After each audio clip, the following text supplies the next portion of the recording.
একটি অদৃশ্য জাতি আমাদের চারপাশেই আছে, কিন্তু আমরা তাদের দেখি না। জিন জাতির রহস্য কি? চলুন খুঁজে দেখি। কোরআনের আয়াত, আমি জিনকে সৃষ্টি করেছি আগুনের শিখা থেকে। সূরা আর রহমান, আয়াত 15।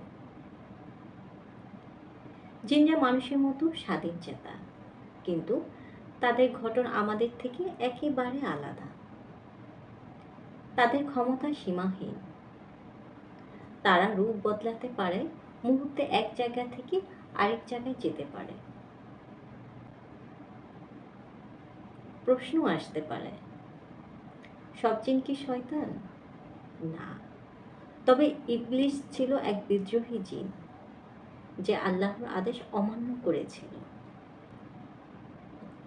সে জিনদের অন্তর্ভুক্ত ছিল, তাই সে তার প্রভুর আদেশ অমান্য করেছিল। সূরা আল কাফ, আয়াত 50। তাহলে জিনরা কোথায় থাকে? কিভাবে তারা আমাদের প্রভাবিত করে? জানার জন্য চোখ রাখুন আমাদের পরবর্তী পর্বে। পরবর্তী পর্ব, জিনদের আবাসস্থল।